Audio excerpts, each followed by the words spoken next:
Welcome to Biff's Mystery Theater. I have many tales to tell you. Ghost stories, murder stories, and tales that will make your bones chill.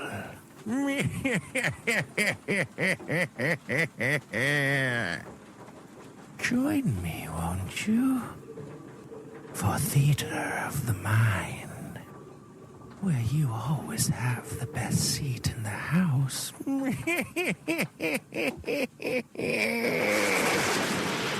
Now close your eyes and turn off the lights. In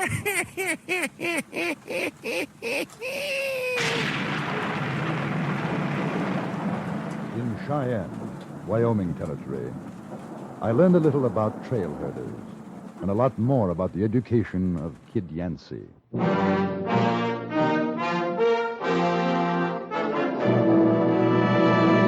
Frontier Gentlemen.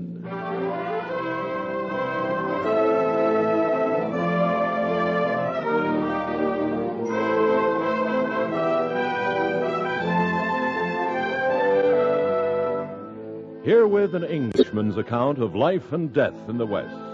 As a reporter for the London Times, he writes his colorful and unusual stories. But as a man with a gun, he lives and becomes a part of the violent years in the new territories. Now, starring John Daner, this is the story of J.B. Kendall, Frontier Gentlemen.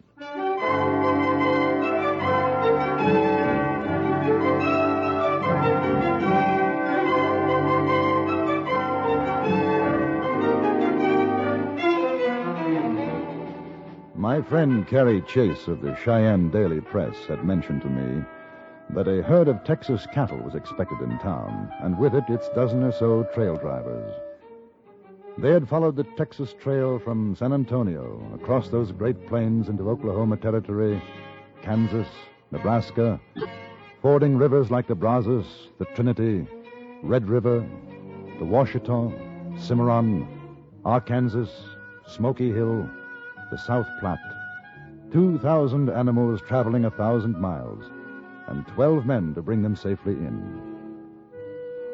The day of their arrival, I was being shaved in a barber shop, one of the several which served the local and transient population of Cheyenne. Suddenly, the mugs and bottles on the barber's shelf began to tremble. The air was shattered with the sound of voices bellowing, shrieking, howling. The hand of Mr. Winters, my barber, began to shake. What is it? Texans. What? Texians. Oh. Well, they ain't started shooting up the place yet. Maybe this time they'll let us alone. I guess not. Ow. Mister, I'm sorry. I surely am, but I tell you, when those fellas come to town for a blowout, a shooting and a hollering, it boogers the wax right out of me. Do they cause much trouble? Trouble? You see them holes in the ceiling? Yeah? A couple of months back, 3 of them come in here for to get cleaned up. Before they was gone, they drunk up 3 bottles of liniment, emptied out their shooting irons up there. One of them stripped clean naked, poured a dozen bottles of pompadour oil over himself, then got chased down the street by the other 2. I never did get paid for 1 nickel of it. I'd like to have seen that. I'll tell you, half of Cheyenne did. You tell 3 women fainted dead away. I'm just hoping there ain't none of them going to come in here this trip. Well, I should imagine that after a 1,000-mile cattle drive, they're rather inclined to let go. Mister, you ain't seen nothing till you seen a Texas cowpuncher letting go. Right now they'll be up in the saloons heisting a glass or 2, just enough to get the dust out of their throats. Then they'll head for the nearest barber and get the wool cleaned up. After that, the real fun starts. Why, some of them boys has got $200-300 to spend, and it sure don't take 'em long to do it. Then what happens? Day, maybe 2, and they're busted. And they hit the trail for another 6 months' work till they ride back again. That's the way it goes. I tell you, Nick, first I gotta get me a shave. Now, kid, you cut off them straggling feathers of yourn, they ain't never gonna see the light of day again. Let 'em be. Morning, gents. Morning there, Mr. Boss Man. Cool your saddles. Won't be but a few minutes. Yeah, well, now we ain't got too much time, mister. We all gotta be getting up to the whiskey mill. Now, sit down, kid. You ain't going to no whiskey mill. Oh, now look out here, Nick. I told you And I was I gonna... told you, boy. Promised your ma I was gonna watch out for you, and I ain't going back on it. Ain't gonna be no whiskey and no women. Yeah, but this here Cheyenne, Nick, why, I heard that I they... don't matter none what you heard. You boys been in town long? Nope. We just rode in. Didn't you all hear us going by? We sure was bellowing fine and loud, man. You Texas boys? We sure are. Now, there ain't gonna be no trouble in here. Shoot, mister, we don't aim to make no trouble. Kid and me, we just figured to prettify ourselves. Why, sure. Are you the gentleman who brought in that herd from San Antonio? Us and the other boys, yes, sir. Well, I wonder if I can talk to you about that. Talk? Ain't nothing much to talk about, mister. We just rub 'em up same as we always do, that's all. I'm a newspaper man. I'd like to buy you a drink. Get some material for a story on trail herding. You know, that's a mighty fine idea, ain't it, Nick? And not for you, it ain't, kid. Oh, man, I swear, one of these days I'm just going to cut out your lights if you don't quit riding the line on me. There you are, mister. That's fine. Thanks very much. Oh, thank you. Next. Yeah, I want a real artistic scrape and a proper cut. Kid don't need no shave, just pluck the wool off him. Yes, sir. My name is J.B. Kendall. Howdy. Nick Carmody. That the yearling's Kid Yancy. Howdy, Kendall. Ain't got a bottle on you, have you, pard? No, I'm afraid not. Listen, kid, while you're getting fixed up, I'll waltz on over to the store and get me some tobacco. Sure. All right, Nick. You don't go flagging your kite out of here the minute I'm gone, 'cause I got your dinero. You ain't gonna get far in this man's town without it. I ain't going nowhere, Nick. All right. Want to come with me, Kendall? Yes, I'd like to. I'll tell you what it's like when we hit a dry stretch. Get so's them cows ain't got no spit left, like to keel over. But if they smell water, they'll go 20, 30 miles at the trot after it, which is just what I'm going to do. Except I'll take that drink you was offering. Where's the closest? Bill's place, a few doors down. Man, playing Mother Nellie to the kid can sure give a man the thirst. Are you related? No, his ma didn't want him to go. His pa said he should. His pa's the old man down San Antone. Old man? Owns the outfit. Told me to keep an eye out for the boy. No drinking, no women. Said it'd break his mother's heart. You ever try riding herd on a snuffy kid that's got a mind to be a man? I can't say that I have. Never again. I give my word I'd do it, but never again. I'd as soon twist a loco bronc. Just one good shot of scamper juice, and I'll be a new man. Mr. Carmody's intentions were good, but one good shot led to another, and that was in turn followed by two more. 10 minutes later, the cowhand had discovered that walking was a lost art. Tearfully, he begged me to return to the barber shop and claim his charge.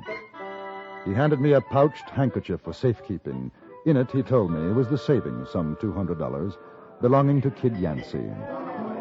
Kendall, I hear the owl hooting high. Somebody's gone and stole my rudder. I ain't in no condition. I think of the kid's ma, cheering and hollering for a boy who learned bad ways on account of there ain't no Nick Carmody to set him on the right trail. You go get him, Kendall. I'll be waiting right here. Barkeep, another bottle of that nose paint. Now, look here. I say, you won't even listen to me. You tell him Nick said listen, or buy a whiskey, I'll hang up his hide. You tell him that. Yes, but it's really none of my business. Oh, you wouldn't want to see a little calf go straying on this range, would you? We get eaten alive. All right. But you stay here, Carmody. I'll bring him back in 2 minutes. Well, yeah, you should have been a Texan, mister.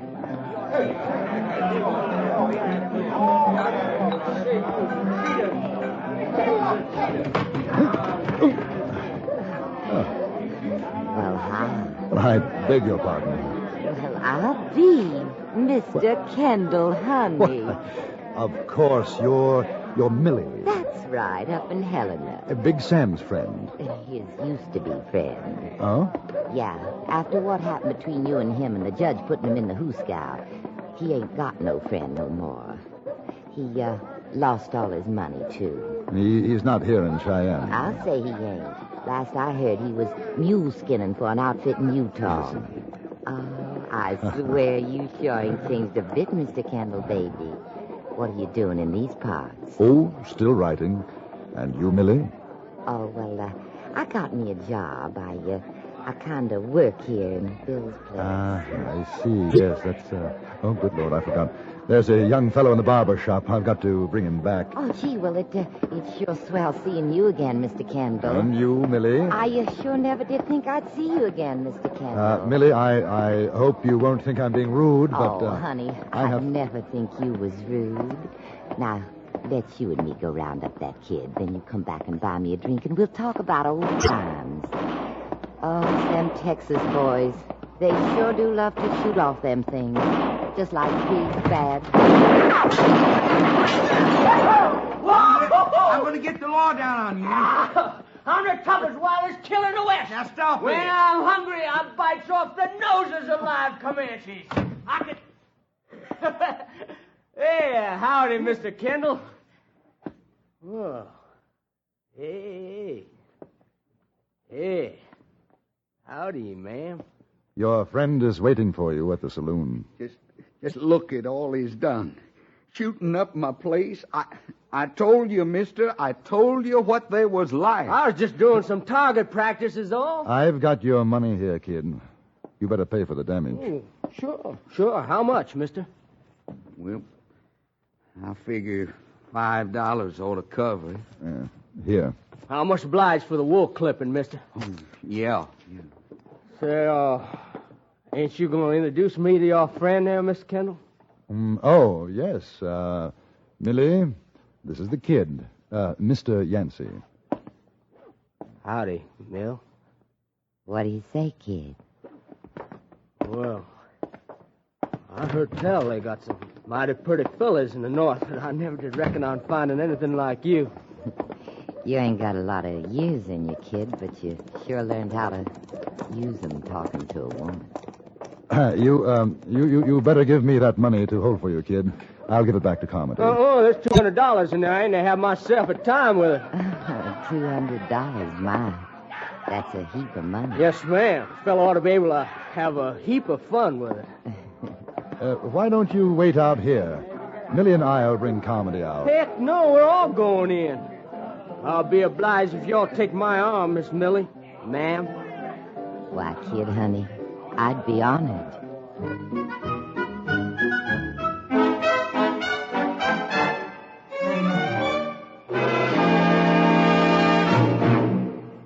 In a moment, we return to Frontier Gentlemen. These are stimulating days in America's history, days when our problems arise from positive and dynamic factors, offering opportunities for still more positive and dynamic growth in their solution. The school shortage problem reflects the rapid increase in population and the ever higher levels of education that every citizen wants for his children. Crowded highways reflect the fact that Americans in general buy more cars, travel widely, and enjoy more leisure. Shortages in housing, in industry, and hospitals reflect our rising standard of living. Great changes bring new needs. New needs create endless new opportunities for work, production, and investment. Opportunities that are open to practically every person in America today. To find out how they may apply to you, get a free booklet full of the facts about our expanding economy. Write to Box 1776, Grand Central Station, New York 17, New York, for the booklet called Your Great Future in a Growing America. That's Box 1776, Grand Central Station, New York 17, New York. And now, we return you to the Anthony Ellis production of Frontier Gentlemen.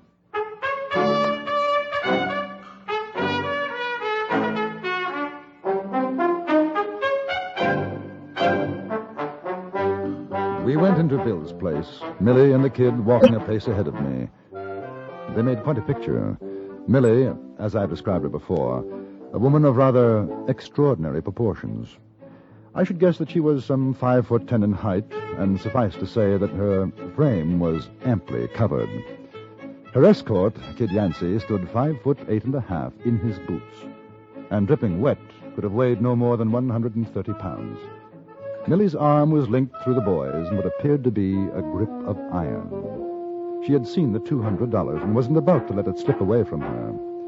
The kid and Millie found a table, and I brought a thoroughly befuddled Nick Carmody over to join me. Here's to Texas. Your mother could see you now, kid. Here's to Texas. Dynamite, ain't it? You gotta drink it down fast, kid, honey, else you're likely to rot your teeth out. The kid's got a mother. Sweet gray-haired old lady. Oh, everybody's got a sweet gray-haired old mother, honey. Don't you fret none. I'll take care of him, just like he was my own kin. Millie, you are a wicked woman. Yeah, you watch your language, mister. Ain't no one gonna talk to this here lady like that. Oh, that's all right, kid, honey. Mr. Kendall and me, we're old friends from up Montana territory. I wouldn't drink any more of that if I were you, kid. Oh, now, shoot, Mr. Kendall ain't had but a sup. I figure it's time I was growed up. Oh, heck, when we was up in Dodge, all the fellas was painting their noses good, all except me. I had to stay in camp. Same thing every place we went. Well, I reckon things is gonna be different now. Ain't that so, ma'am? Oh, it sure is. You're a big boy now, kid. I broke my swear to his poor old ma. He drinking and he carrying on with women. Oh, now, ain't your fault, Nick. Hey, you know what? Now I'm hungry. You all hungry, ma'am? Well, now you mention it, I don't recollect having had nothing to eat yet this morning. Hey, they got any grub in this place? Why, sure, honey. You tell little Millie what she wants. She'll get it for you. Eggs. How about $20 worth of eggs? How about that, Nick?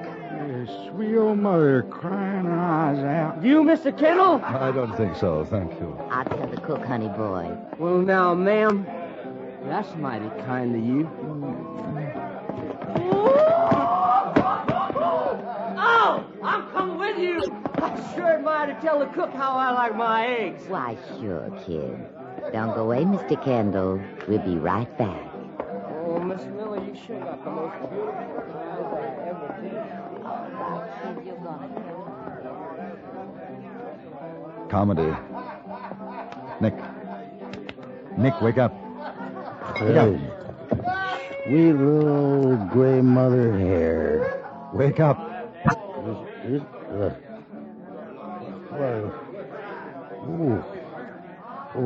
Where's the kid? As far as I can determine, he's gone off to supervise his eggs. Eggs? Well, what's he doing with eggs? Eating them, I could imagine. Oh, I'm a goner. 6 years. 6 years I've been working for old man Yancy. Now let his only kid go the way of sin. Whiskey and women. Oh, I'm going to Kendall. Might as well start looking for a new spread. Yancy won't take me back for sure when he finds out. Hey, Nick. That's Devlin. I guess this is the last round. That's trail boss. Where's the kid, Nick? Oh, yeah.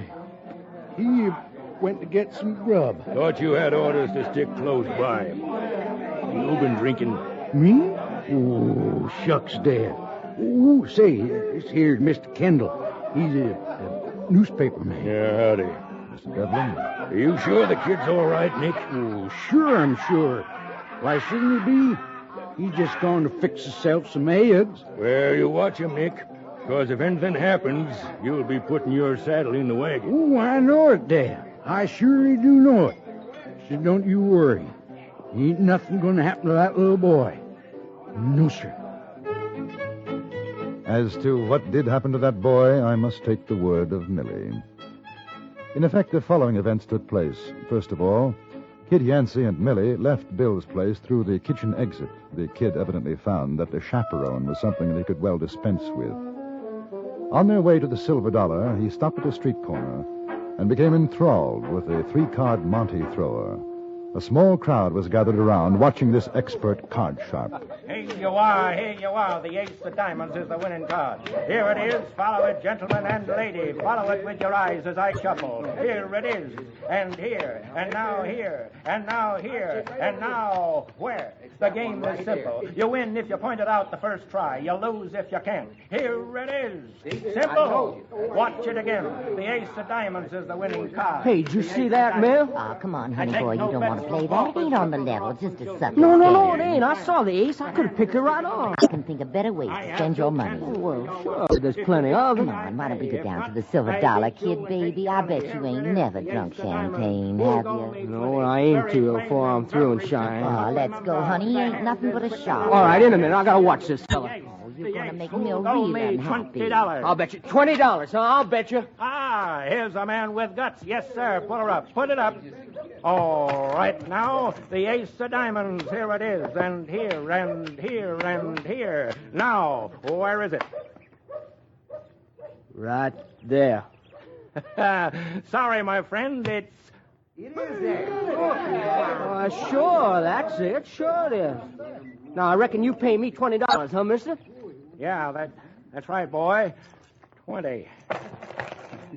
Maybe you'd like to try it again for, say, 50? Sure, ain't nothing to it. Oh, kid, I'll bet your ma don't like you gambling. You come along with me now. Yeah, 50 it is. Find the ace. The ace. Here it is, and here, and here, and here, and here. Now, where is it? There, I swear. There. Ha! What I tell you? Shucks, this ain't no more than shooting the head off a chicken with a scattergun. Hey, you want to play some more, mister? There's another 50 you owe me. They played some more, and when it was over, the card sharp packed up his table and stole away, poorer by some $300. The kid explained to Millie that he had played the game in Texas when he was 6 years old, and that he always won. It was as simple as that. I didn't see Kid Yancy again for 3 days, and that was for only a few minutes before Nick Conde and the other men of the trail outfit were about to set off once again for Texas. The kid rode up on his cowpony, looking very tall in the saddle. By his side walked Millie, a very thoughtful, subdued Millie. The trail boss, Devlin, and Nick exchanged a relieved glance. Hey, kid, I thought we was going to be leaving you in Cheyenne. Not me, Nick. I got to get back to Mom and Pa. Hey, how are you, Mr. Kendall? Real nice of you to come and see us off. Not at all, kid. We were worried about you. Why, shoot, there wasn't nothing to worry about. Was there, Mill? No, there weren't nothing. Well, kid, let's roll the cotton. Come on, boys. Goodbye, Nick.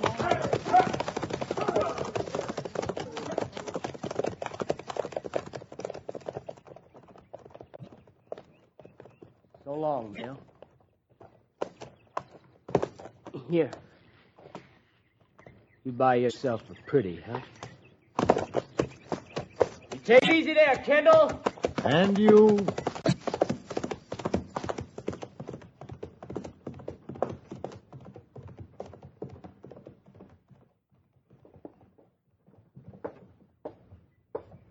$100. He gave me $100. I'm amazed he had anything left. Oh, he had plenty left, Mr. Kendall. You come buy me a drink. I'll tell you all about it.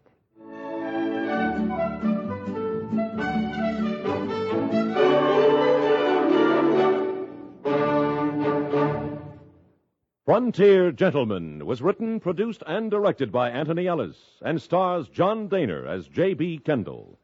Featured in the cast were Eddie Firestone, Gene Carson, Jack Moyles, Vic Perrin, and Charles Seal.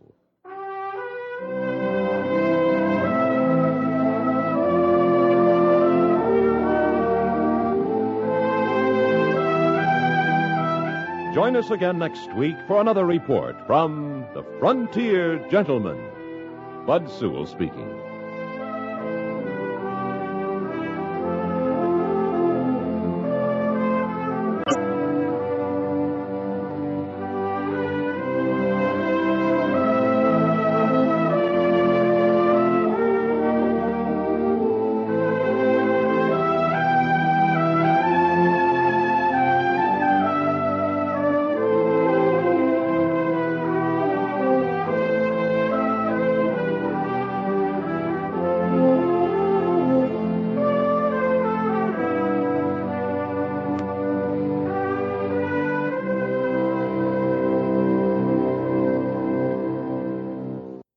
I met a justice of the peace in Wyoming Territory and saw two kinds of justice done.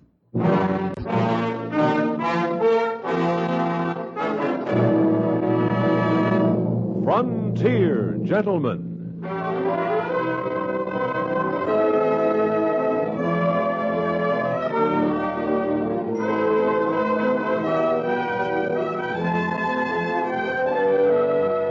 Herewith an Englishman's account of life and death in the West. As a reporter for the London Times, he writes his colorful and unusual stories. But as a man with a gun, he lives and becomes a part of the violent years in the new territories. Now, starring John Daner, this is the story of J.B. Kendall. Frontier Gentlemen.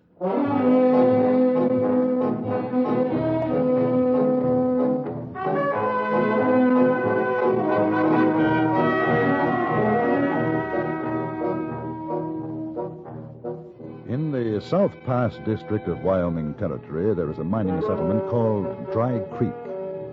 Carrie Chase, editor of the Cheyenne Daily Press, had mentioned the fact that a new justice of the peace had been appointed to Dry Creek.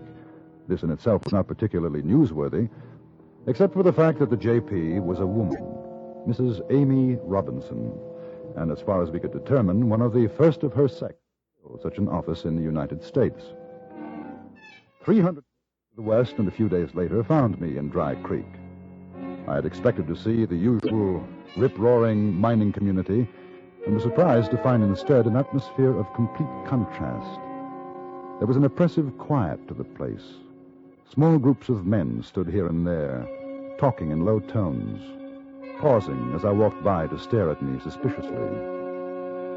Outside the assayer's office, I saw two miners coming out and stopped to ask them directions. Stranger around here, ain't you? Yes. And how come you want to talk with the Justice of the Peace? Well, I should think that's a matter between the lady and myself. Are you a friend of Mrs. Robinson? No. You a lawyer, fella? No. She's down the street there, runs the general store. Thank you. You see, we don't like strangers asking questions around here. So I gathered. Good afternoon. Hey, you tell Mrs. Robinson we ain't changed our minds neither. That red dog, he's going to get a stiff rope and a short drop no matter what she says.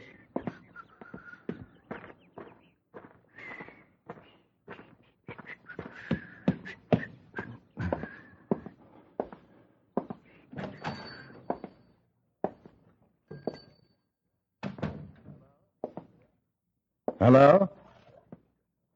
Anybody here? Come in. Well, something I can get you?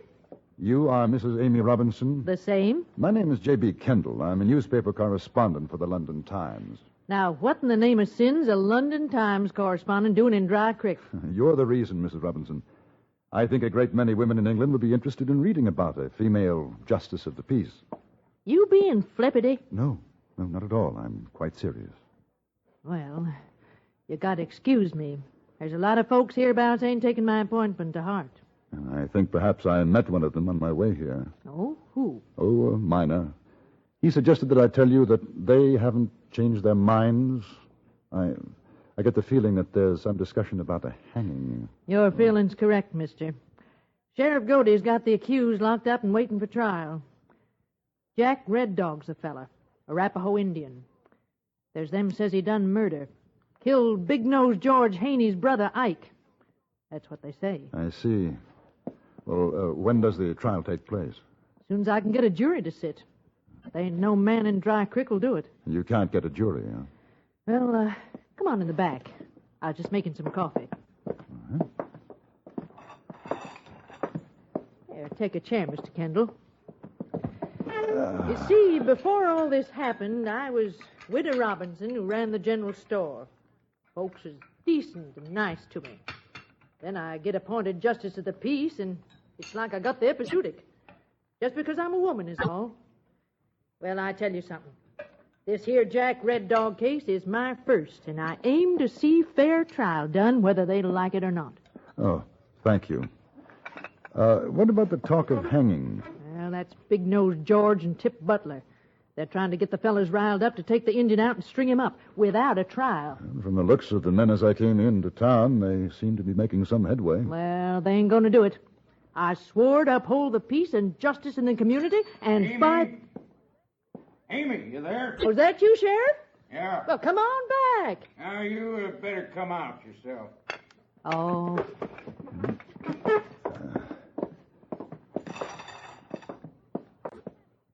Oh, this feller's name is Kendall. Come to do some writing about me. Mr. Kendall, meet Harry Godey, Sheriff of Dry Creek. Sheriff, how do you do? Yeah, things ain't getting on so good, Amy. I've been thinking it might be better if I take Red Dog over to Rock Springs till we get this thing settled. You're doing no such thing, Harry Godey. Now, listen to me, Amy. Big-nosed George ain't fooling. He's fixing to take that Indian out and hang him. How do you know that? Well, he wants me to join up with him and the other boys to do it. What did you tell him, Sheriff? Now, Amy, no sense going on the prod. I'm just telling you what they aim to do. I ain't courting trouble. That's why I'm saying I want to get Jack Red Dog out of here. And have him tried somewhere else? Show that I can't run a trial in my own town? That nobody ain't got no respect for a justice of the peace in Dry Creek because she's a woman? Oh, no, sir, Harry Godey. I'm telling you, I'm ordering you as sheriff to protect that Injun till it's time to call the trial. I'll do my best, you know that, Amy, but there's going to be trouble. Well, then get yourself a couple of deputies. Can't. Ain't having none of it. Well, what about Dollar Bill Orpin? He's up in the hills. So it's the whole town, huh? I told you, Amy. I told you they wouldn't stand for a woman judge. You didn't believe me. And I told you a woman's got as much right as a man. Not in a man's work, she ain't, Amy. What do you want, Big Nose? We're a committee. We come here to tell you... Tell me what? That Injun's guilty. We already tried it. Not legal, you didn't. We found him guilty, didn't we, boys? Now, we ain't got nothing against you, Amy. Right now, I'm declaring court's in session, boys. The name's Judge Robinson. Now, go ahead and say your piece, but I'll remind you about contempt. Yeah, all right, Judge. Your Honor, we just saved you the trouble of holding a trial. What do you mean? Well, now, Tip's saying that Injun Red Dog shot my brother, and we're going to use him to trim a tree. That's lynching. Again the law, Big Nose. Now, keep out of this, will you, Godey? Ain't nothing you can do about it. It's you and her again all of us. And me. Who are you? Kendall, Deputy Sheriff. Hey, since when? Listen, this fella just waltzed into town and asked the way to Amy. That's contempt, Tip Butler. It's Judge Robinson. $10 or 2 days in the hoosgow. Oh, come on now, Amy. Ain't no use. $20 or 5 days. This fella ain't no deputy. Sure he is. Godey just swore him in, didn't you, Sheriff? I sure did. $20 or 5 days, Butler.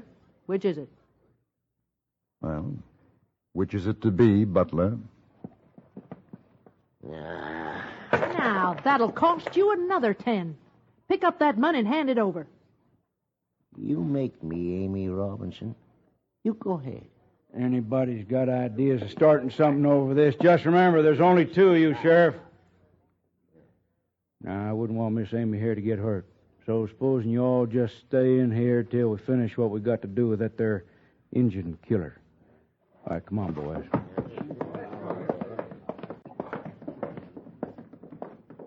Godey, you got to stop them. Well, they got a right to go on down the jailhouse if they've a mind to. They'll get Jack Red Dog. No, they won't. I took 'em out before I come here. Hit 'em. Oh, I want to thank you, mister, for standing by us. Of course, you ain't made many friends doing it. Oh, I didn't expect to. What's going to happen when they find the Indians gone? Oh, they'll come looking for me. Now, Amy, you seen how things are. I'll be taking Red Dog to Rock Springs. Oh, no.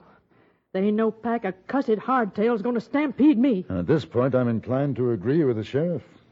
We can't fight the whole town. You both sell me out, huh? Because I'm a woman. You won't stand up against them. Oh, tain't that at all. What then? I took my oath to uphold what's right. You did the same, Harry Godey. And I'll do it, too. But this ain't the way. The Injun's as good as dead if he stays in town. No sense whittle-wanging, Amy. My job's to protect Red Dog till he comes to trial. I'm going to do just that. Kendall, you want to be a deputy? No fooling? If you need me. Oh, I need you. You're sworn as of right now. Got a horse? No, I came in on the stage. We'll get you one. Amy? Yeah? As soon as I get the engine to Rock Springs, I'll be back. Let's go, Kendall. All right. Stable's just across the road. Better keep your eyes skinned. You know how to use that blue lightning you're carrying? I've used a gun before. Yeah, sure hope you don't have to today. A lot of them fellers is my friends in better times. Where's the Indian? Hid out in the stable. You think he's still there? Well, if he ain't, he's taking a mighty big wagon with him. I handcuffed him to a wheel. I figure by now old Big-Nosed George is busting his gut down to the jailhouse. We'll have to plumb light a shuck out of here.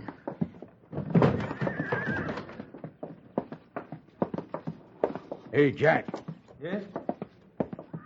Well, Injun, you don't know how close you are to catching the rope crook. Oh, we'll take them 2 horses already saddled, Kendall. Jack will ride with me. Right. Good. Easy, boy. You not going to let them hang, Red Dog? I no kill like Haney. Come on We'll now. get you over to Rock Springs. If you're going to hang, you'll hang legal, that's for sure. Which one do you want me to ride, Sheriff? Take the roan. He's a salty devil, but if you can handle him, he's a lot of horse. All right, now let's lead him out. That's just fine, Goaty.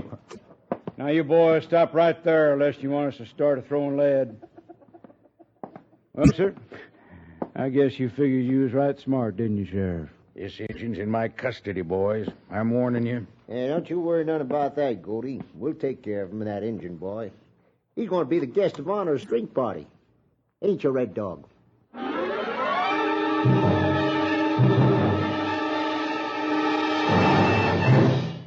In a moment, we return to Frontier Gentlemen.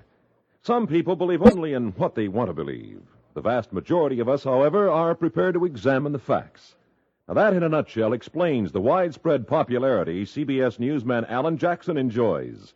6 days a week, get the story as it happens, as most of these CBS radio stations present Alan Jackson and the news.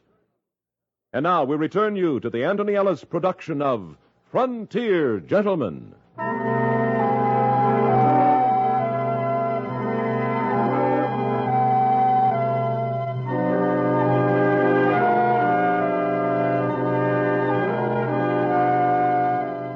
We stood near the door of the stable, Sheriff Godey, Jack Red Dog, and myself.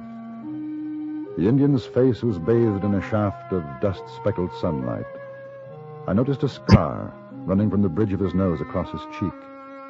His eyes were very dark, frightened. A dozen or more men crowded into the entrance, 2 or 3 carrying rifles. The others, drawn guns. Big-Nosed George Haney and Tip Butler took our gun belts away from us.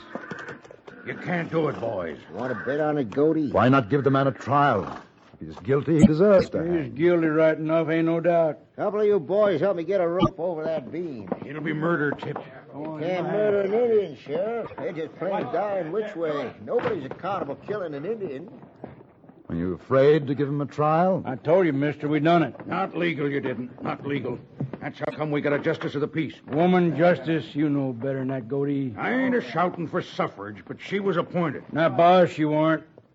Man-law's good enough for me. Mr. Big Nose, I no kill your brother. I was asleep that night with Red Eye, much whiskey. You ask Tip Butler. I'd be asking the wrong feller, because he's the one seen you do it. That's fact. Ike Haney and Red Dog friends. Red Dog didn't have need for killing. He was drunk, Jack. You shot him in the back. I saw it. Let's get it over with, boys. Bring him over. No, they're my son, my woman. Who care for them? Give him a chance. Maybe Butler was mistaken. Sure, it was dark, Tip. Might have been another Indian, somebody else. I seen him with my own eyes, I'm telling you. Well, if you saw him, why didn't you catch him then? Instead of waiting till morning, you and Big Nose sending me over to arrest him. Like you said, it was dark. Couldn't catch him. Tie his hands back of him, Tommy. Oh, I give you my claim. Much gold in it. All yours. You let me go. I give you... Injun, if you gotta die, die like a man.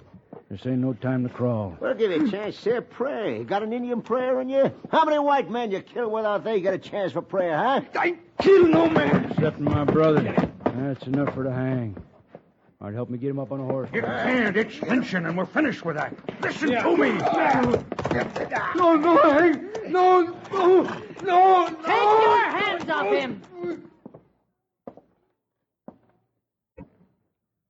Put away the scatter gun, Amy. This ain't no concern of yourn. What's got to be done has got to be. Sheriff, take your prisoner down off that horse. Walk him up to the jailhouse. Get her! Oh, no! Take your hands off. Stay right where you are, mister.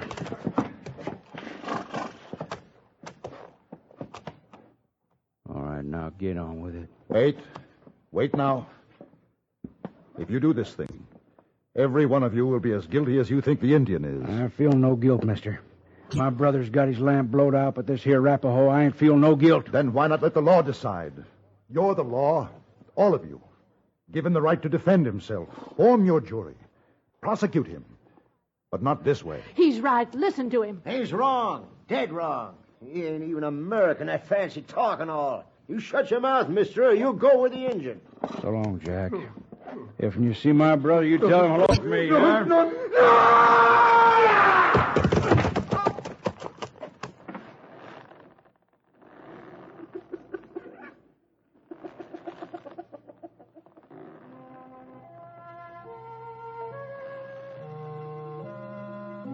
They didn't look at Jack Red Dog when they finally cut him down. That is, they tried not to. Nor could they look at each other. One spoke of getting a drink, and the others agreed that a man could work up quite a thirst at a lynching.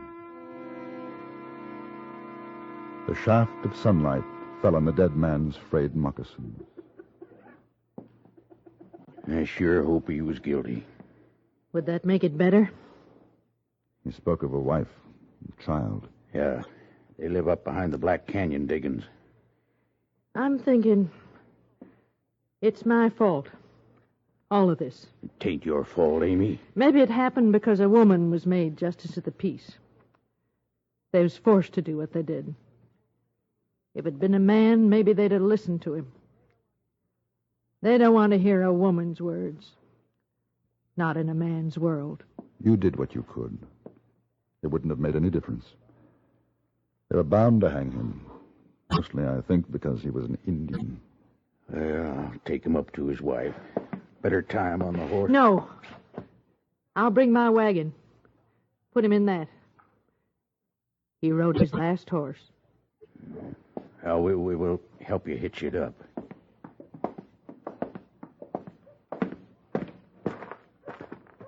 Hey, Goldie! Oh, that's Dollar Bill Orpin. Howdy. Hey, I heard Indian Jack Red Dog's in the who's down for shooting Ike Haney, that's so? Not anymore, it ain't Dollar Bill. He's in there. He just had us a necktie party. Hey, now, that ain't so good. How come? Thought you was Justice of the Peace, Mrs. Robinson. I thought so, too. Well, they sure hadn't ought to done that. Arapaho Jack, he didn't kill nobody. What do you mean? It ain't just that, stranger. Night Ike Haney was killed, Jack Red Dog come around to my diggings looking for whiskey. He was sure high lonesome. I told him, I said, Jack, you don't need no more bug juice. You better go lie down, Summers, before you slip and fall in the canyon and break your fool neck. Well, man, he was so drunk he fell down 3 times going down the hill to his wiki up. Dropped his gun. Hey, I got it right here. So if he shot Ike, he did it with somebody else's thumbbuster. He was telling the truth. He said he was asleep, drunk when it happened. Yeah, and Tip says he saw him shoot.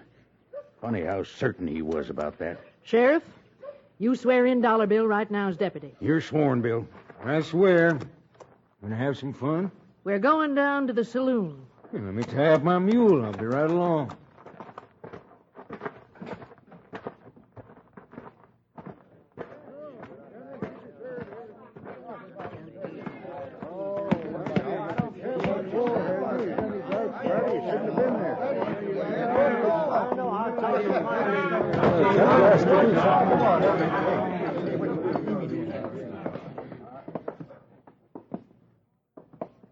All right, boys. There'll be no more drinking. Court's in session. Oh, go on home, Amy. We don't One want more word out of you, Big Nose, and I'll have you arrested. Your Honor, may I speak for the court? Yes, sir. You go ahead. This court is going to investigate 2 murders. 1, the shooting of Ike Haney by persons unknown. And 2, the strangulation of Jack Red Dog committed by those present. He's loco. Set up another round of drinks. Sheriff, arrest that man for contempt. Tip Butler, you make a move and I'll blow your head off. Now go on, Mr. Kendall. We have a witness to the fact that the Indian, Jack Red Dog, may have been telling the truth when he said that he was asleep at the time of Haney's murder. You're lying. No, he ain't. I seen him that night. He was so drunk he couldn't have plugged nothing. Besides, he didn't have no gun. I sure he did. I seen him. You saw him shoot. Yeah, I saw. How many times did he fire? 3, 4. It was dark, Dark. and you were close enough to recognize Jack Red Dog. Yeah, I was close enough. What did he do with his gun after he shot Haney? He threw it away. No. He put it back in his belt. Which?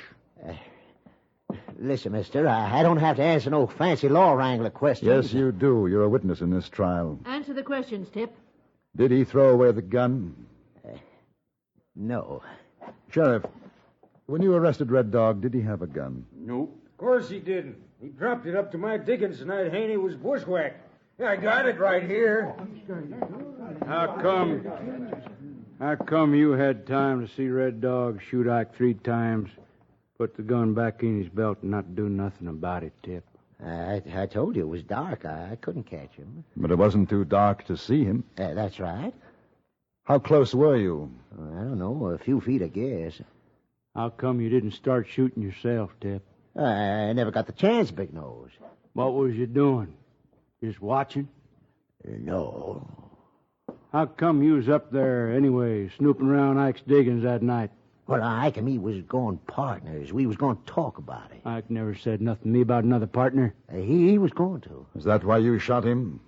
Because he wouldn't take you in? It wasn't me. It was that Injun. Ike and me was talking, and Red Dog sneaks up and shoots Ike. You told me you never got a chance to talk to Ike. When you got to him, he was already laid out dead. Well, I mean... What you mean is that you bushwhacked Ike. Your own self. Put away your gun, Haney. My brother.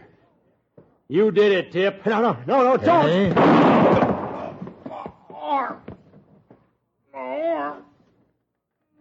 I'm sorry I missed.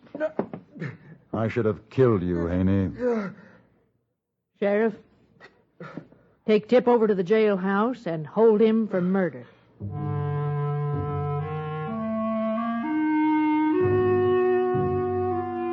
I didn't attend the trial of Tip Butler for the murder of Haney's brother.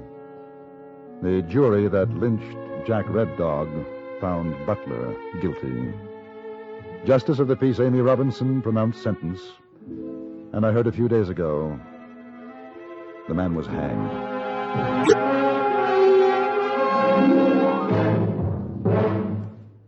Frontier Gentleman was written, produced, and directed by Anthony Ellis, and stars John Daner as J.B. Kendall.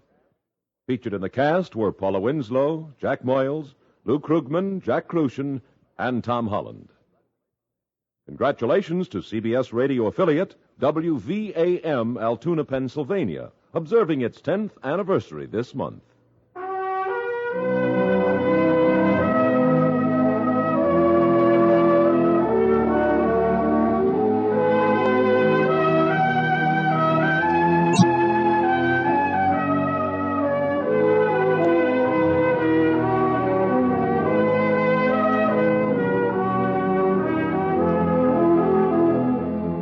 Join us again next week for another report from the Frontier Gentleman. Bud Sewell speaking.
Wyoming Territory, I met a square-jawed sheriff named Will Harper and his slack-jawed deputy named Clem.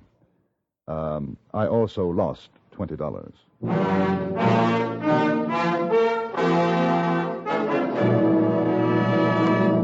Frontier Gentlemen.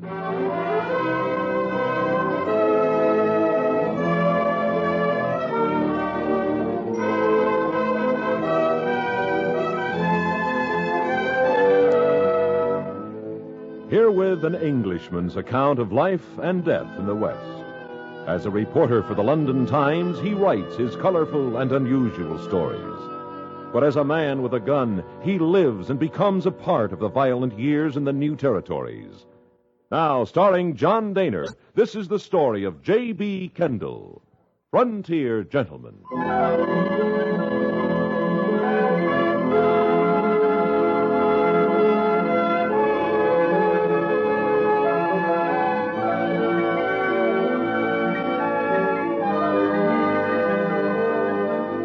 I had taken the stagecoach from Dry Creek and was on my way back to Cheyenne. Beside myself, there were two other passengers. One, a gaunt, stern-faced man named Barnaby, who spent most of his waking hours reading from the Bible. The other, Thad Clark, a miner who, having made a modest fortune, was on his way to his home in Illinois. It was late afternoon, the stage lurching along the well-worn road a few miles to the west of Laramie. I tell you, fellas, I'm going to order me a dozen fresh eggs and all the fancy fluff duffs they got in the best eating place in Laramie. A man should not be a slave to his stomach. Well, it ain't exactly I'm a slave, Mr. Barnaby, but I sure won't mind pampering it for a while. If you'd eaten as much jerky and drunk as much brown gargle as I have, you'd go along with me. I'd go along, Mr. Clark. Once for 2 months, I had to live on nothing but dried fish and rice. It was in India. A heathen lad. I got a hankering to do some traveling. Might be I'll take a trip out there, China, India. I got me enough gold dust in that little box to do a lot of things like that.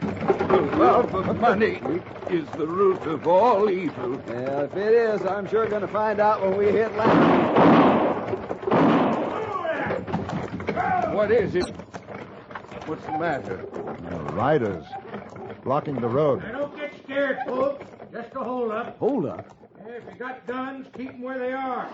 There's too many of them to put up a fight. My gold. Listen, I worked 3 years for that. Let's shoot it out. What do you say, Kendall? You got a gun. Look out the window. 5, 6 of them. Odds are against us, I'm afraid.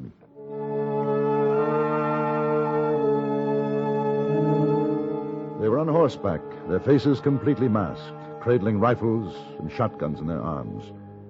2 of them remained in front of the coach. 3 more took up positions to either side and behind.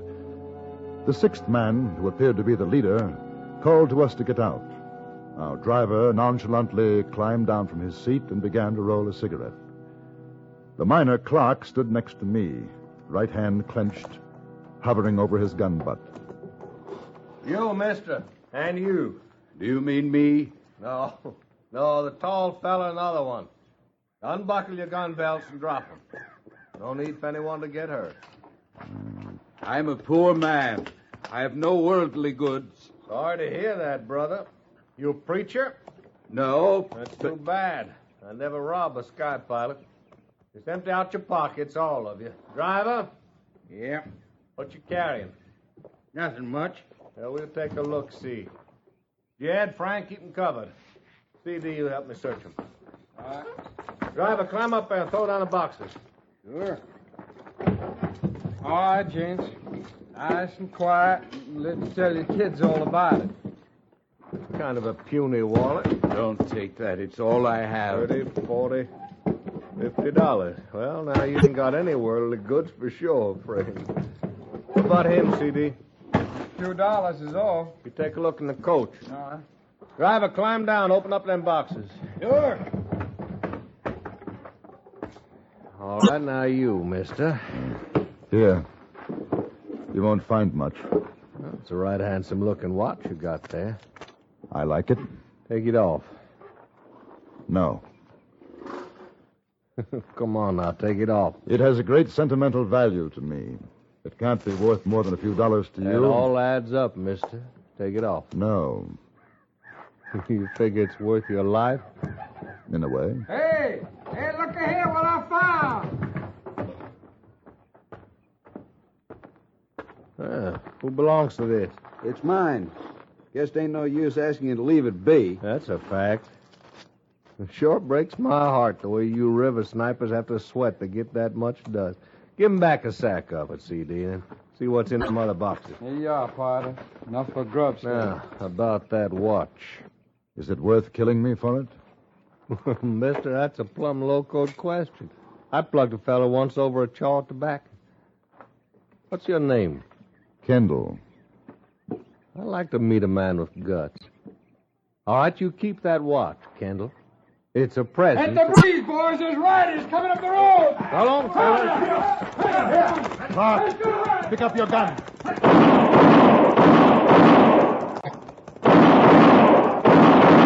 Hey, you got one. You got him.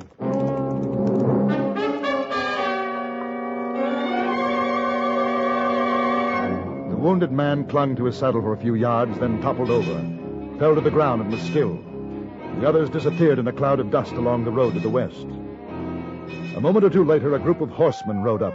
They were led by an exceedingly tall man wearing a large and rather ornate badge. Which way did they go? Hey, they went that way. Hey, Kendall here got one. He's lying right over the I iron. have. You must get it back. You and the boys get after him. We do that, Sheriff. You recognize any of them, Driver? No. Must be new around here, Sheriff. I never did see him before. I figure I've been held up by most of the hold-up men in the territory. All right, let's take a look at that fella you shot. Lucky for you gents we came along. Very lucky. Sure hope your boys catch up with him. Don't worry, we'll get him. Well, that's the last roundup for this outlaw. Lob him through the head. Nice shooting, mister. Well, let's get that mask off. Any of you ever see him before? I told you I never No. No papers. I didn't think there would be. Well, I guess you gents can go on your way. I'll be obliged if you'll stop by my office in Laramie and make out a report of what was taken. Name's Harper. Will Harper. Hey, you're new in Laramie, ain't you, Sheriff? Yeah, just took over last month. Aim to do some cleaning up. You got no worries. We'll have your valuables back by tonight. The sheriff followed his posse. We went on to Laramie. On our arrival, Mr. Barnaby went off with a severe-looking woman whom I assumed to be his wife. Thad Clark was kind enough to take me to dinner. Afterwards, we walked down to the sheriff's office. He sat behind his desk, powerful, square-jawed, steely-eyed, the picture of an iron-nerved man of the law. At a smaller desk, his discreet deputy was filling out some papers. Harper looked up as we came in, nodded briskly. Evening, gents. Sit down. Clem, fetch another chair. Yes, sir, Mr. Harper. You caught those fellas, huh? We trailed them all right. Make yourself come. Thank you. I gather that you didn't catch them? Well, like I say, we know where they are, just a matter of time. My deputy here, Clem, he's making out the report right now. I better get back to it, Clem. Yes, sir, Mr. Harper. Now, you want to give me a list of what was stolen? Not much of a list, Sheriff. Just 10 sacks of gold dust, about $5,000. You get that, Clem? I sure did, sir. And you, Kendall's the name, isn't it? Yes, that's right. $20 in my wallet. Kendall. Say, aren't you that English newspaper fellow I heard about back in Cheyenne? I'm an English newspaper man, yes. Well, I'm proud, mighty proud. I reckon you'll be writing all this up for your paper. I imagine I will. Good. And you'll get a chance to see how we take care of bad men in Laramie. Things are going to be different around here. I'd admire to have you stick around, Kendall. We got new methods, scientific, like they've been using in the East. That's fine, but what about my goal? Those hold-up boys must be in Colorado by now. You hear that, Clem? I sure did, Sheriff. That's a funny one, mighty funny. I'll tell you where they are, gents. Right this minute, I can put my finger on them. But I'm going to wait for morning. They're holed up in the Centennial Mine diggings about 30 miles west of here.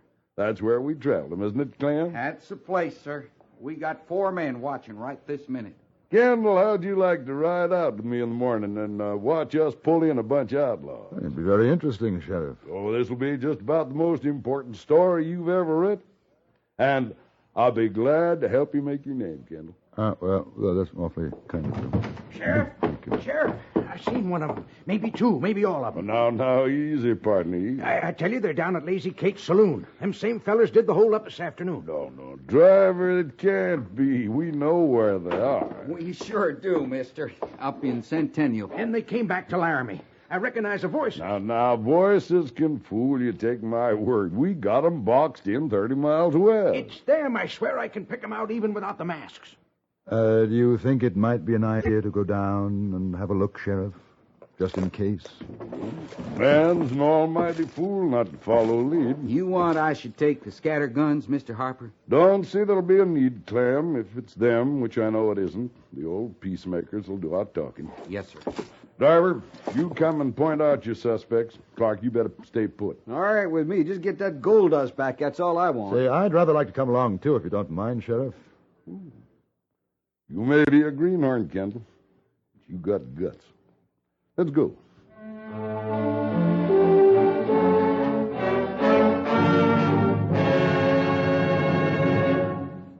In a moment, we return to Frontier Gentlemen. CBS newsmen Walter Cronkite and Wells Church have teamed up to bring you a concise but comprehensive nightly report. Sunday through Thursday evening, join us on CBS Radio when it's time for Walter Cronkite and the news. Friday and Saturday night at the same time, hear Wells Church and the news on most of these same stations. Both men are experts on world affairs, and each in his own way makes following the news an exciting adventure. And now we return you to the Anthony Ellis production of Frontier Gentlemen.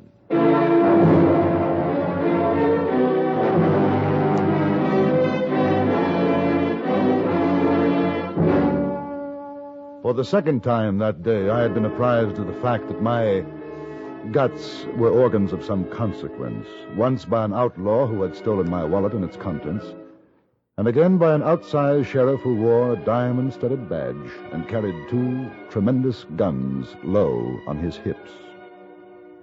The 4 of us walked down the street.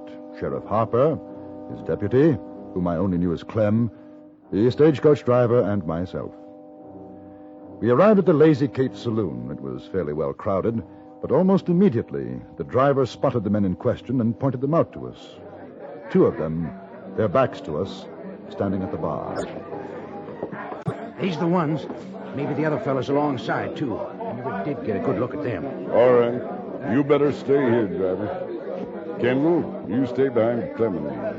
If you think you recognize the voices, just sing out. You bet I will, Sheriff. Let's go, Clem.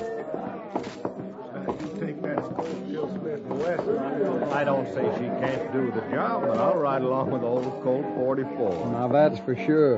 That there's one sweet piece of artillery. I beg your pardon, gentlemen. What? Haven't we met before? You talking to me, mister? That's right. This the man, Kendall? It's his voice. Looks like him. The other chap's the one he called C.D. Oh, Sheriff, is there something wrong? What's your name, mister? Fred Cole. You? Sylvester. Noah Sylvester. Who are these other boys? Who, them? I don't know. I never saw them before tonight. All right, keep your hands on the bar, gents. Sheriff, we supposed to have done something? A slight matter of a hold-up this afternoon. Hold-up? Us? Search him, Clem. Watch out for a belly gun. Yes, sir, Mr. Harper. Well, mister, you got the wrong man. Me and Noah, we ain't no leather slap. No. Shucks, I don't even carry a gun. Me neither. They're clean, Sheriff. Well, sure, we're clean. You got us mistook for 2 other fellas, mister. I don't think so. I'm taking you both in. The stagecoach driver identified you as well. If it's a mistake, you got nothing to worry about. If it isn't, There'll be empty saddles for you and the misty beyond. Let's go. We took them back to the sheriff's office, and they were locked up, protesting rather mildly and seemingly quite unworried. I could see that their manner had a profound effect on Harper. He must have felt that in my eyes his reputation was at stake. Unequivocally, he had stated that the hold-up men were trapped 30 miles away in the mine shafts of Centennial. Now, 3 of the victims had identified the ringleaders under his very nose in Laramie. He must have found it rather awkward, because after an hour or so of questioning, he faced Clark, the driver, and me, and said, Gentlemen, I've questioned those boys in there for better than an hour. I reckon I know men as well as the next man, maybe some better. And I'll say here and now that those fellas are innocent. They're not. Listen, I know those voices anywhere. I know how you feel, but in the morning when we bring the outlaws in, you'll thank me. And you won't have it on your conscience that 2 innocent cowpunchers were unjustly locked up. In other words, you're going to release these men? Well, that's about the size of it, Kendall. In spite of the fact that all 3 of us know their voices, we couldn't all be wrong. Even so, you're going to let them go? Well, now, Kendall, this is a matter of law. They got nothing on them, shows they took any of your valuables. You identify a voice, but not a face, and that isn't going to stand up in court. Besides, there isn't much I don't know when it comes to following signs. That sure is so. Sheriff used to be a scout for Colonel Custer. Those hold-up men never doubled back to Laramie. You can take my word for it. Would there be any harm in holding these chaps at least until you bring in the others in the morning? Well, at least on suspicion. Kendall, I wouldn't want you writing in your paper that the sheriff of Laramie took the law in his own hands. I've got a mighty big job to do in this town, mighty big. You're worrying about your job in his newspaper. I'm worrying about my $5,000 they robbed off me. Well, I guess I could hold them till morning. I could do that. Well, that's all we want. You know, ever since I seen that big fella without his mask, I got a feeling. What sort of a feeling, driver? Incidentally, what is your name? Driver? Elwood driver. Kind of gets you, don't it? Me being a stagecoach driver and all. Driver! Well, anyways, about that feller, I keep thinking maybe I seen him somewhere. Where? I don't know. Sheriff. Yeah? What do you want, Cole? Me and Sylvester, we was wondering, how about some grub? Sure. Clem, go across the eatery and get them to rustle up some grub for the boys. Sure will, Mr. Harper. I guess I'll check in at a hotel and get some shut-eye. You can share my room if you want, Kendall. Well, thank you. As a matter of fact, I was... Sheriff. Yeah? Well, me and Sylvester, we just thought of something. Maybe we can prove that we ain't the fellers you're looking for.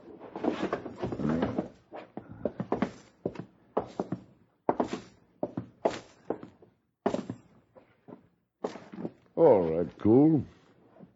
Speak your piece. Well, now, these fellas, they say they was held up about 10 miles outside of Laramie. That's right. And what time? 6-ish? Yeah, what I tell you, Fred. Yeah. Well, now, Sylvester, he remembers there's folks who could tell you we was right here in Laramie all afternoon and about 6-ish. Now, if that's so, we couldn't be in 2 places at once, could we? That's for sure. Now, that's for sure. You'll have to admit that, Sheriff. Well, who are your witnesses, boys? 3 fellows down to the Sherman Hotel. We was playing billiards, drinking beer with them. I don't recollect their last names. There was a Jim... Jim Hankers. Hankers that was, yeah. and then Zach. And Zach and a brother of his, Jake. That's right. You go ask for them, Sheriff. They'll tell you. Well, you'll find I'm a fair man, boys. If you're telling the truth, I'll be fair with you. I knew you'd give us a square deal, Sheriff. It's quite convenient, isn't it? What? Those 3 witnesses popping up? Well, might be so, Kendall. Man's innocent till proved guilty. That's the law. Yeah, but there was 6 of them in the holdup. Kendall plugged 1. That leaves 5. 2 you got in there, the other 3 down the Sherman Hotel. My thoughts exactly. You just saying that 5 outlaws doubled back on me? You reckon I lost the trail of 5 men? You reckon they'd all be fool enough to come into Laramie after a daylight holdup? They might be smart enough to. Mr. Kendall, that's a mighty big paper you write for. And I guess you do a real fine job. but you're no lawman. It's not. I've been patient with you, gents, because I felt sorry for you. But I'm the sheriff of Laramie, and from here on in, I'm going to have to run things my way. Sheriff, it's... No, Soon as Clem gets back, I'm walking down to the Sherman. If I find those boys that Cole and Sylvester say they were with this afternoon, that's all I need to know. You'll free them? That's what I aim to do. It was useless to argue with him. A few minutes later, his deputy Clem returned, and Sheriff Harper strode manfully out of his office. Driver and Clark left a moment afterward as they were beaten men and were going to the nearest saloon to get drunk. I decided to stay. I had to see what I knew was going to happen. A half an hour later, he came back. One look at the smile on his face told me all I needed to know. Clem, unlock the cell. Yes, sir, Mr. Harper. Why, you found them? Yeah. Well, just as a matter of curiosity, Sheriff, if they were lying, would you have known it? Yeah, I'd know it. That's why I'm sheriff. Come on out, boys. You found them, huh, Sheriff? And they told you where we was. I owe you gents an apology. Oh, no, that ain't necessary, Sheriff. You was only doing your duty. Well, it's mighty large of you to take it that way. Fred, I guess we'll be on our way, huh? Yeah. Oh, say, Mr. Kendall, that there's a right handsome watch you're wearing, Mr. Kendall. But I don't suppose you'd want to part with it. Well, so long. Real nice knowing you, Sheriff. Yeah, so long, Sheriff. So long, Clem. So long. He's the same one. It's I tell you, all Sheriff. right, Kendall. Now, wait a minute, you Sheriff. He take is it the- easy. He's the... It's all Mr. right. Harper.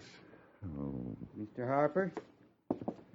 You know, I was just looking through these wanted posters that come in the morning mail. Yeah? Now there's one picture here. The fella's got a kind of familiar face. Here, you see? Yeah. Jesse James, $5,000 reward for the capture of dead or alive. Sheriff, Kendall, I remember where I seen that fella. He's Jesse James. That's who, Jesse James. But you hear what I'm saying? Jesse James. Jesse James? Mr. James just left, Sheriff. I don't think he'll be back.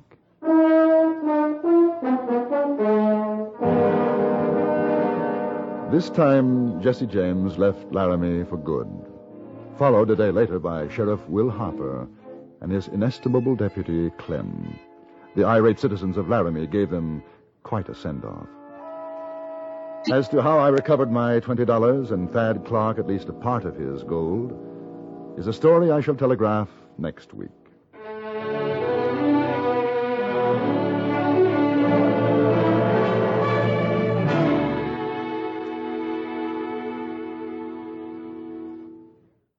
Frontier Gentleman was written, produced, and directed by Anthony Ellis and stars John Daner as J.B. Kendall. Featured in the cast were Ted DeCorsia, Harry Bartell, Lawrence Dobkin, Jack Moyles, Vic Perrin, and Stacey Harris.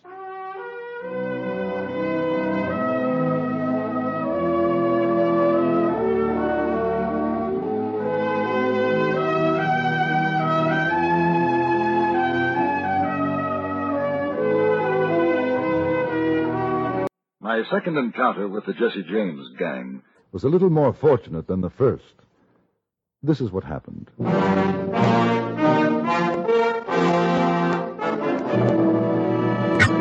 Frontier Gentleman.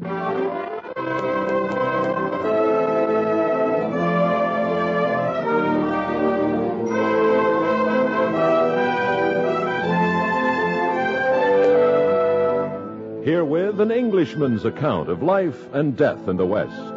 As a reporter for the London Times, he writes his colorful and unusual stories. But as a man with a gun, he lives and becomes a part of the violent years in the new territories. In just a moment, we will bring you the latest report from the Frontier Gentleman. Keeping one ear to the ground may offer fine possibilities for calisthenics. But when it comes to keeping up with world affairs, you'll find CBS News much more reliable, much more convenient, too. Regularly scheduled CBS News programs, like those featuring Walter Cronkite and Wells Church, come to you on most of these same stations throughout the week. They keep you right up to the minute with history, with concise, informative reports.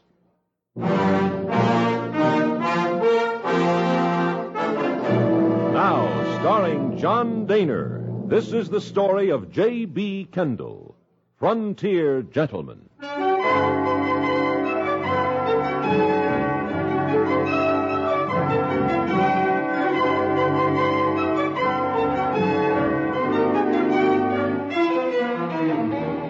Thaddeus Clark was a miner returning to Illinois from the western Wyoming gold mining country. He and I shared a common bond. We had both been held up by Jesse James and his companions outside of Laramie. But Clark had been relieved of some $5,000 in gold dust, whereas my loss, although leaving me stony broke, amounted to a matter of only $20. In all friendliness and goodwill, Clark offered to pay for my ticket to Cheyenne, where I was sure my remittance from England would be waiting. I accepted the loan, and the two of us boarded the train. As we waited in the station for our departure, I commented to the conductor on the fact that except for us, the carriage was empty. Yeah, these days, folks is moving west. Not many coming back. You should have seen us last trip out to Salt Lake. Biggest crowd in the year. Any particular reason for that? No, just like a plague of locusts. No telling why. Same with Eastern folks. Seems they all decided once to pull up stakes and head out this way. Of course, there'll be more getting on in Cheyenne. How soon will we be pulling out, mister? About 2 minutes. Arrive in Cheyenne, barring Buffalo, Indians, and bad men at 4:30. Buffalo and Indians is all right. We've had enough of bad men. That's so? Trouble, huh? And we had the dubious honor of being held up by Jesse James. You don't say. Well, now, Jesse James. I'd give him something to seen him. We did. Well, sir, proud to have met you boys. Have a good trip. Jesse James. He's impressed. He can afford to be. Now, what do you plan to do now? Do you still go back to Illinois? I haven't made up my mind. Got enough to last for a while. And then maybe I'll go on back to Sweetwater country after I spend a little while in Cheyenne. Pan gold again? Yeah. Unless I'm lucky enough to hit a vein. How about you? Oh, I'm not sure. I've been thinking about working my way through Dakota territory. Then perhaps down to Kansas. I'd like to see Dodge City. Well, can't say I'll be sorry to see the last of Laramie. I can't exactly blame you. Hey. Coming out of the waiting room. Those two men.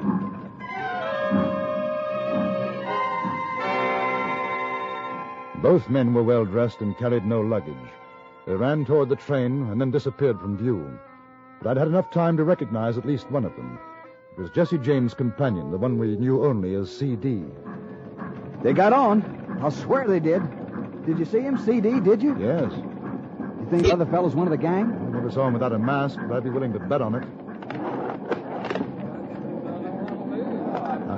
Keep your head down. Pretend to be asleep. I'll read the newspaper. Right. I swear, CD, I don't know how you do it. I swear. You just don't know how. Let's get him. No, not yet. Keep your head down. If they look back there. Can you see? What are they doing? They just sat down. Up at the front. I get my hands on that sneaking lowdown. And the question is, are the others on the train, too? You mean James? Yeah. He might have gone further back. We didn't see him. My 5,000. If they've still got it. You might get it back. What's going on now? They've got a bottle. Taking a drink. All right. I think now's as good a time as any. Get out your gun. You sure it's loaded? Yep. You'll walk up there, quietly. You'll sit down behind them. If they see us before we get there, drop to the floor and start shooting. Don't worry. Come on, then.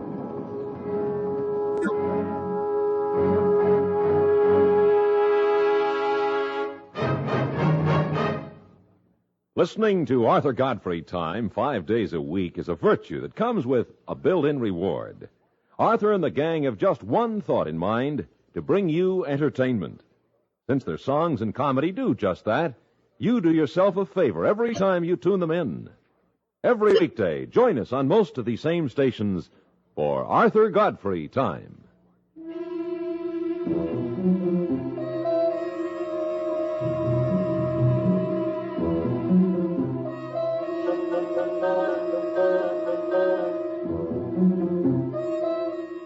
The two men who had robbed us, members of Jesse James' gang, occupied seats at the front of the carriage. Clark and I moved up the aisle toward them, the carriage rocking and swaying as we rounded a bend. We sat down behind them. Now listen, I tell you, I've seen it myself, Billy. This fella, he's only got one eye, and Frank, he don't like the way the cards is going. Yeah. Well, he figures the one-eyed gent is doing some fancy dealing. So he skins his gun out. You seen Frank draw it. I sure have seen him draw. Well, he lays it on the table in front of him, and he says, well, boys, we're going to have a fresh deal. The fellas in the game, they take one look at Frank's face. Yeah.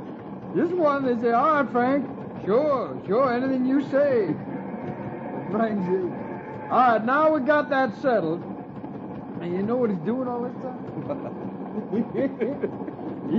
He's tapping on that gun laying there. Well, he's talking, and he says, now we got that settled, I'm saying right now that from here on there ain't going to be nothing but square deal. I ain't making no accusations, nothing like that. But I'll tell you, if I catch any son of a gun cheating again, I'm going to shoot his other eye out. Very good. Good story. But don't turn around, gentlemen. Just put your hands up. All the way. Hey. Don't I know you? Recognize the voice, huh? Kendall? And Clark, where's my gold? All in good time. Better search them first. If they try anything while I'm doing it, Clark, shoot CD in the back of the neck. Right here. How? Just so.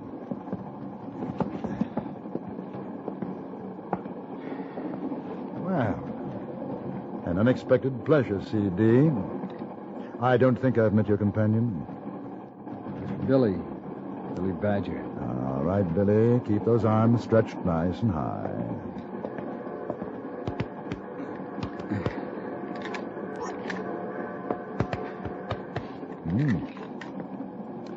Quite an arsenal. And that does for you. Now, CD. Very carefully, get up and come out into the aisle.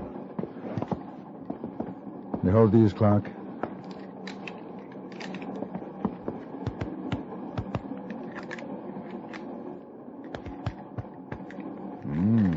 Two more. Ah, that's better. What about the gold? Yes, I was coming to that. Sit down, CD. Now, what about Mr. Clark's gold? We ain't got it. Oh? Who has? Jesse? And where is Jesse? We don't know. Do we, Billy? No, that's a fact. We split up. Did you? And where did Mr. James go? I told you, we don't know. Oh, yes, so you did. Which makes it rather awkward for you two gentlemen. Hey, now you going to kill us? Look, you can't do that. Without the money you stole, you're not much use to Now, us. just wait a minute here. Hold on, I've got some. Here. Maybe 200 in gold. There's another 50 in paper. I got about the same. Hand it over. Sir, that leaves about 4,500 you owe us. Well, now listen, we can give it Shut to up, you. Billy. You were saying? Nothing. All he meant was that Well, when we get to Cheyenne, maybe we'll raise the money there for you. Is that what he meant? Yeah. Yeah, that's right. They're lying, Kendall. I agree. No, we ain't lying, honest. We sure ain't. You want first shot, Clark? Sure. Not in the stomach, though. They make so much noise. Now, that downright murder. Give us a chance. Stand up in the aisle, boys. We don't want to get blood all over the seats. Wait now, a minute. look. Wait a minute. You can get your money. Shut up, Billy. But Just shut up. Kendall, I'll bet you $5 you can't take off in here at 5 paces. Whose? Either one. I'll take Billy. You better bet. Which ear, right or left? Left. Hmm? Left. Move over, CD. Billy, back up to the door. Well, now, look, fellas. You've got nothing to worry about, Billy. He's bluffing. Back up. He's bluffing, Billy. How do you know? It ain't your ear. Yeah, that's far enough, Billy. Ready? You ain't got the guts, Kendall. Don't worry, Billy. He ain't got the guts. Oh. Missed. That's 5 you owe me. Same bet. You try it. All right. No. No, I'll tell you. You shut up, Billy. You shut up. I ain't shooting at you. Frank Stack. In the next carriage back. He's carrying them gold sacks we took off him. Anybody else with him? No. Where's No, he's James? alone. Where is James? Well, we're meeting him up ahead. Good. Now sit down again, both of you. Clark, I'll get Stack. You keep an eye on these fellows. What's he wearing, Billy? Oh, regular black sack coat, vest, bowler hat. He's about your height. Wouldn't you figure, CD? Yeah, I guess. Fine. If they give you any trouble, Clark... Well, we won't give no trouble, honest. I moved back through the carriage and out onto the open platform, climbed over the railing, and into the next coach. I looked for the conductor, but he was nowhere in sight. Then I spotted the man who answered the description of Frank Stack. He was sitting alone, but I felt uneasy when I saw that the seats both behind and in front of him were occupied. Keeping my gun hidden underneath my jacket, I quickly moved down the aisle and sat down next to Stack. Find another place, mister. Right away. This is a gun, Stack. See? Now, we don't want any of the people in here to be hurt, do we? Hey, you're the fella that was... That's right. The one you held up near Laramie. Pick up your bag and walk ahead of me. Hey, now listen, Don't I talk, don't have... just do as you're told. Yeah. Yeah, all right. Don't get itchy. We're going to join your friends up in the next coach. Walk slowly, behave yourself, and you may live until we reach Cheyenne. Yeah, sure. That ain't gonna prove nothing.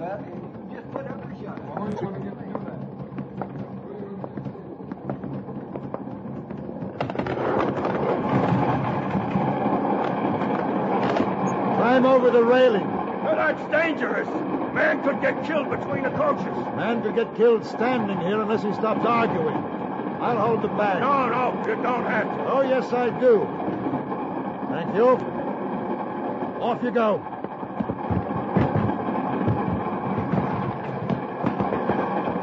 And open the door and go in.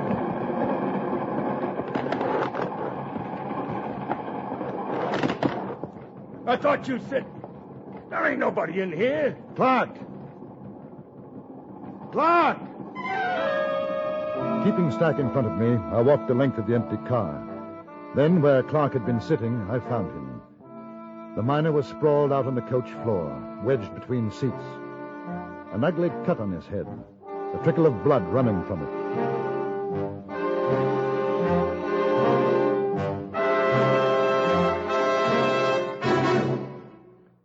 Get more for the money you spend. Earn more on the money you save by making use of the practical information that comes your way on the business news. Throughout the week on CBS Radio, our business news brings you Walter Cronkite or Bill Downs with an up-to-the-minute report on price trends, marketing conditions, and everything else of a business nature that's likely to interest you. Join us on most of these same CBS radio stations when it's time for the next edition of the Business News.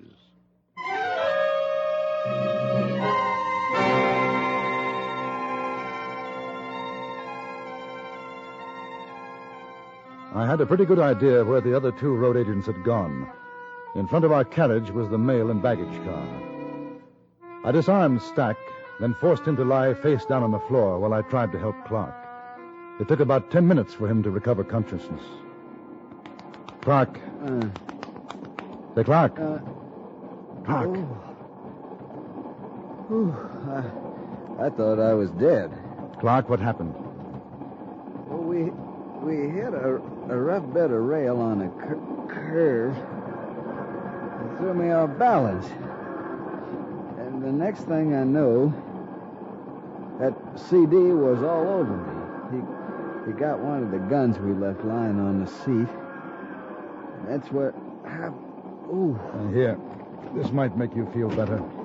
Open up the bag. Hey. What's he doing down there? You have to shoot him? No, he's just behaving himself. Hey! Hey, my gold! Let's see. 7. Wait a minute. There's only 7. Where's the other 3 sacks? You better ask him. Where's the rest of my gold, mister? Get up, Stack. Where is it? Jesse lost it in a poker game last night back in Laramie. He did, huh? Where are you supposed to meet James? No, don't worry. He'll tell me. Clark, go and find the conductor. Tell him the other 2 are in the baggage car. Right. Here, take his gun with you. Now, Mr. Stack, I'm only going to ask you once more. Where are you meeting James?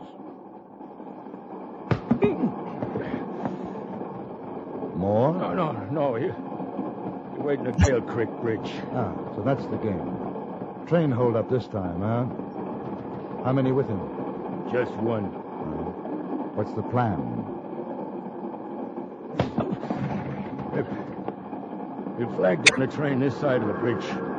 CD, Billy Badger, and me'll clean out the baggage car. Then wait for the westbound out of Cheyenne. As soon as it crosses Dale Creek Bridge, we blow up the trestle and empty out their baggage car. I see. Single track, 2 trains facing each other, bridge down. The only way to go is Laramie. You fellas hightail it for the east, right? Yeah. Effective. By the time they're able to get to Laramie and telegraph the news to Cheyenne, I imagine you'll be well on your way to Dakota territory. Well, we'll have to try to do something about this, won't we? He didn't answer. Just stood there, glaring at me. A minute or so later, Clark came back, followed by the conductor. I told him what was in store for us. The first thing we did was to bind Stack securely and place him under the guard of one of the other passengers. Then we had to work out the best plan of procedure. I don't know. Dale Creek Bridge ain't so far off. Maybe 5 minutes, probably less. We're making pretty fair time. Is there any way of getting into the baggage car besides through the door? No, sir. I got no key. Mail clerk must have opened it for them. Side door is sealed, too. Only way to get in is to blow it in. No.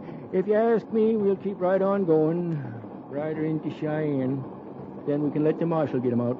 It's a good idea, except for one thing. If James has already got the charge laid to the bridge and we don't stop on signal, he might blow it up. Not with his own boys aboard. Well, I shouldn't like to risk the lives of your passengers on the supposition that James has a tender heart. How much gold are you carrying in the baggage car? 100,000? Mister, from what I've seen of Jesse James, for 100,000 in gold, he'd set fire to his own mother. He won't give 2 hoots and a holler about the rest of his gang. Yeah. Now, if they don't suspect that anything is wrong, when they signal you to stop, you stop. Well, there's only 2 of them. I want to avoid the possibility of one meeting the train and the other waiting to set off the charge. Once we can get them both in sight, we can shoot it out. Makes good sense to me. I'll go up and tell the engineer. No, you warn the passengers. Tell them not to panic. I'll talk to the engineer. You'll have to go over the top of the baggage car. I'll manage. Well, we better get a move on. We haven't much time. But it took longer than I thought it would to convince a highly suspicious engineer. So so that by the time he agreed to stop the train, if so ordered, we were only a scant minute from Dale Creek. I remembered the trestle from another trip I had taken a few weeks before. It was more than 130 feet high, spanning a chasm between 600 and 700 feet in width. The thought of a charge blowing up as we were crossing was not pleasant. I left the engine cab and had just reached the platform standing between the baggage car and the coach when there was a scream of brakes.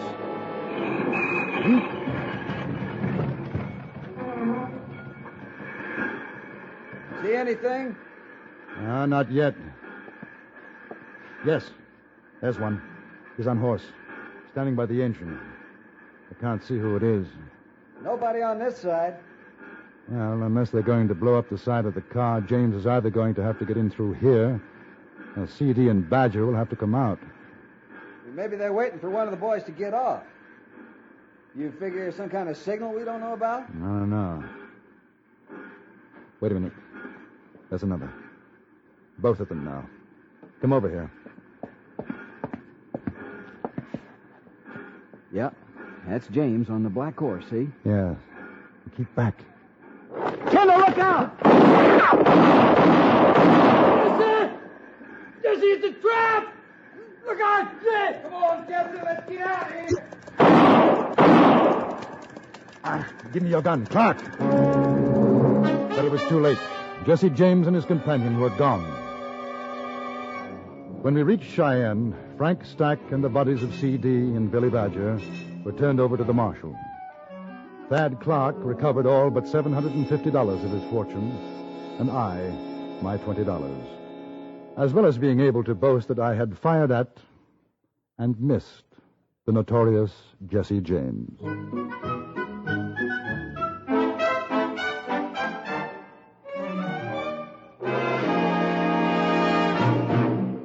Frontier Gentleman was written, produced, and directed by Anthony Ellis and stars John Daner as J.B. Kendall. Featured in the cast were Harry Bartell as Clark, Stacey Harris as C.D., Charles Seal as the conductor, and Vic Perrin as Billy Badger.